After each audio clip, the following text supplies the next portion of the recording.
Um bioma pode ser definido como um conjunto de comunidades vegetais e animais determinadas por fatores climáticos que ocupa grandes extensões geográficas.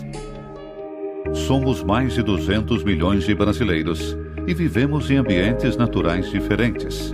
Sim, vivemos em 6 biomas do Brasil: Amazônia, Caatinga, Cerrado, Mata Atlântica, Pampa e Pantanal.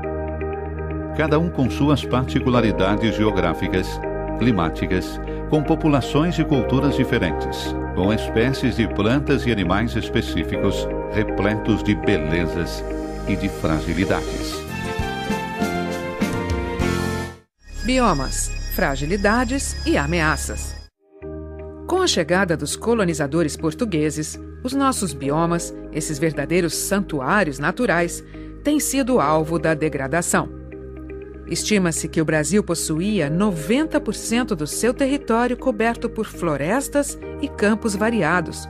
Mas, na atualidade, a área representa pouco mais de 60% de matas, campos e vegetação original.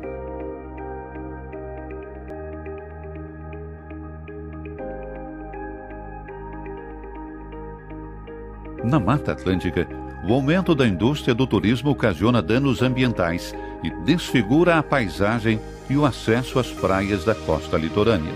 Na Amazônia, o principal fator do desmatamento é a expropriação privada de grandes áreas de terra. O corte ilegal da madeira e as queimadas destroem as matas para serem transformadas em campos para a pecuária extensiva e o agronegócio, com a utilização de agrotóxico que contamina as águas e as comunidades circunvizinhas. O Cerrado se tornou a nova fronteira agrícola do Brasil, utilizado para a produção de soja e cana-de-açúcar. Sua biodiversidade está fadada a desaparecer em apenas 20 anos, se o ritmo de desmatamento continuar inalterado. Já a Caatinga sofre com a tradicional agricultura do corte e queima, ação que coloca em risco a biodiversidade do bioma e o esgotamento de nascentes e da salinização da água. O Pampa corre o risco de desertificação devido ao mau manejo do solo, a pecuária extensiva, a risicultura mecanizada e as monoculturas de eucaliptos e pinheiros para a produção de celulose. São causas gravíssimas de degradação ambiental. Então nós desenvolvemos um trabalho de resgate da cultura desses agricultores, de preservação das sementes crioulas e do desenvolvimento da agroecologia. Por isso nós temos um banco de sementes crioulas aqui na Diocese de Santa Cruz do Sul, de resgate dessas sementes, porque elas são a base da produção de comida do planeta. Quem cuida das sementes crioulas e faz a agroecologia está preservando o nosso Pampa. E no Pantanal, as ameaças são ocasionadas pela criação de gado e as monoculturas da soja, do milho e do arroz, com o uso excessivo de agrotóxicos que contaminam as águas e afetam sensivelmente a quantidade e a qualidade do pescado na região. Diante dessas e de outras inúmeras agressões aos biomas, todos nós somos compelidos a sair do silêncio e da omissão, pois ameaça à natureza e aos nossos povos tradicionais, estende suas consequências a todos e todas. O magistério da Igreja, e especialmente do Papa Francisco, pede para refletir e buscar soluções coletivas. O desrespeito ao meio ambiente e aos povos é fruto de ambições econômicas que necessitam ser denunciadas e combatidas. Zonas térmicas.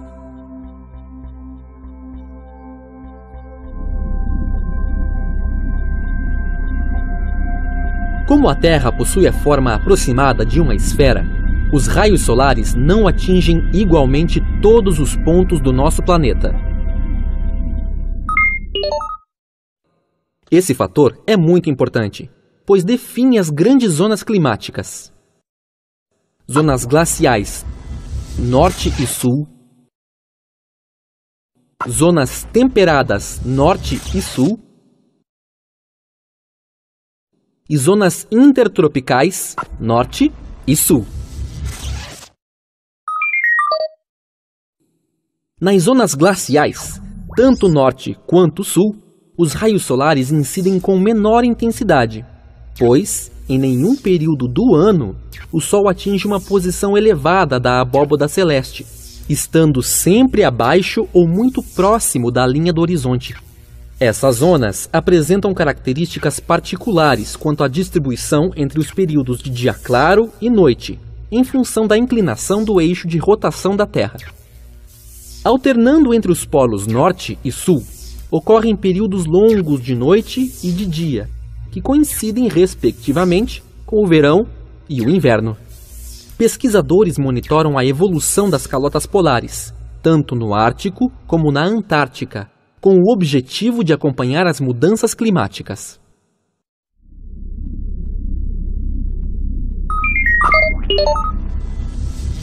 A zona temperada sul compreende o espaço entre o Trópico de Capricórnio e o Círculo Polar Antártico. E a zona temperada norte abrange o espaço entre o Trópico de Câncer e o Círculo Polar Ártico.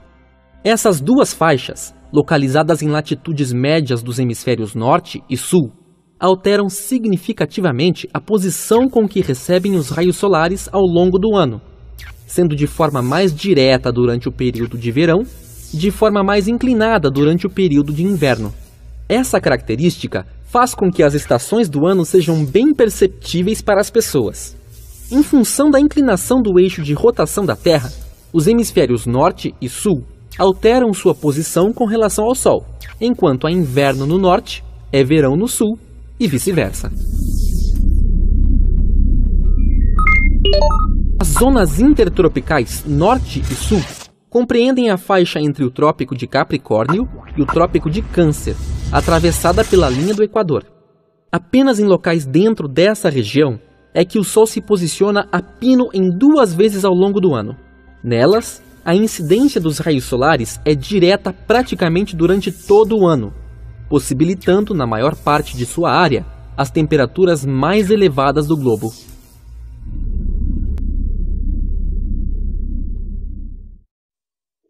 Olá, 4º ano. A nossa aula de ciências, nós vamos falar um pouco sobre biomas do mundo. Então, bioma é uma unidade biológica, que bio vem de vida. E eles são tipos de ecossistemas, de habitat, que são definidos pelas relações entre o clima, o solo, o relevo e a vegetação. E é isso que nós vamos entender um pouco sobre as características do bioma, ou seja, o bioma não é só vegetação. Porém, nós vamos estudar alguns tipos de vegetações que existem no mundo, certo? Biomas são grandes áreas com características semelhantes em relação ao clima, ao solo, ao relevo e à vegetação, certo? Então, vai ter características relacionadas a todos esses aspectos. Então, um tipo de bioma que existe é a taiga. É um tipo de floresta formada principalmente por pinheiros, apresenta clima frio, verões curtos e invernos longos, com temperaturas negativas e neve. Como vocês estão podendo observar, a imagem está em período de inverno. Os campos apresentam temperaturas baixas no inverno e altas no verão. São cobertos por várias espécies de capins e outras plantas rasteiras que servem de alimento aos animais, como vocês estão podendo observar, e é típico, certo? Vocês já conhecem também os campos. As florestas tropicais localizam-se à linha do Equador, apresentam clima quente durante todo o ano, as árvores tornam o ambiente bastante úmido e a biodiversidade é muito grande, ou seja, existem várias espécies de animais e vegetais e variedade muito grande de plantas, certo? Então, por que está próximo à linha do Equador? Então, o Brasil tem uma característica desse tipo, que é a floresta amazônica, certo? Então, são as florestas tropicais que ficam próximas à linha do Equador, que é onde recebe mais luz solar, que a gente já estudou a aula passada. A tundra é um bioma muito frio durante a maior parte do ano. No verão crescem os musgos e plantas rasteiras. No inverno a neve e o gelo tomam conta do ambiente e as aves migram para outros lugares, enquanto pequenos mamíferos vivem em tocas subterrâneas. Então, como vocês estão podendo observar aí, certo? Quando é em período, esses animais, que a gente vai mostrar logo em seguida, eles vivem na tundra.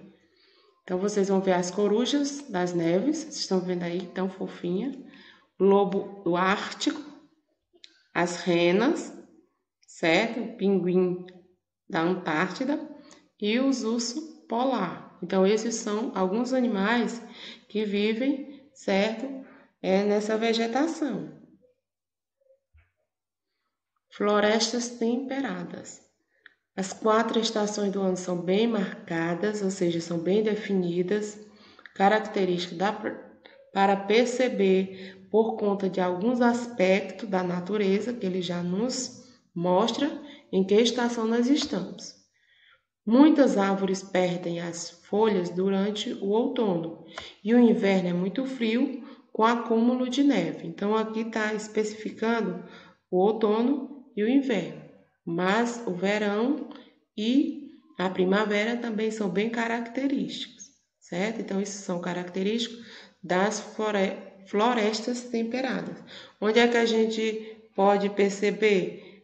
Nos Estados Unidos, Canadá. Esses países, eles são próximos, ou seja, eles são entre os países próxima à linha do Equador, eles estão acima e estão entre os polos, certo?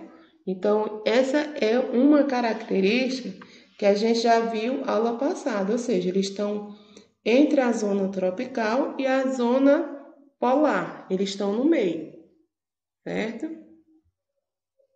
Os desertos são muito quentes durante o dia e muito frio à noite. As poucas plantas que existem, que se desenvolvem nesse ambiente, estão adaptadas à seca. Os animais pequenos geralmente se escondem em tocas subterrâneas durante o dia e são ativos durante a noite, ou seja, à noite é que eles saem, certo? Porque é um pouco mais frio, certo? É muito frio e durante o dia ele é escaldante. Essa imagem que vocês estão vendo é do deserto do Atacama, certo? Mas nós temos o deserto do Saara, certo? Então são características do deserto e as vegetações são poucas e tem locais que não existem. E as savanas. O clima é quente durante o ano todo, com uma estação chuvosa e outra seca. A vegetação é formada por plantas rasteiras e árvores espalhadas, como vocês estão podendo perceber, com adaptação para a estação seca, que pode durar vários meses. Então, vocês veem aí, é típico, né, da África, das selvas, certo? Tem zebras que moram, tem animais, certo? Selvagens, que eles vivem nesses locais. Então, esses são alguns biomas que nós podemos perceber, e essa é a nossa aula, certo? Sobre os biomas: a taiga, os campos, as florestas tropicais, a tundra, florestas temperadas, os desertos e as savanas. Nós vamos conversar um pouquinho mais sobre ela. Vamos conversar sobre os biomas. Mas vem cá, você sabe o que são biomas? Um bioma é um conjunto da vida vegetal e animal. Eles são determinados por fatores climáticos que ocupam grandes estações geográficas. Então, biomas são espaços geográficos e apresentam um somatório de ecossistemas, vizinhos e semelhantes. Esses biomas eles podem se dividir em 2 grandes grupos: os aquáticos e os terrestres. Nos biomas aquáticos, nós temos os oceanos e os rios. Nos terrestres, nós temos como exemplo a tundra, a floresta boreal, a floresta temperada, a floresta tropical, os campos e os desertos.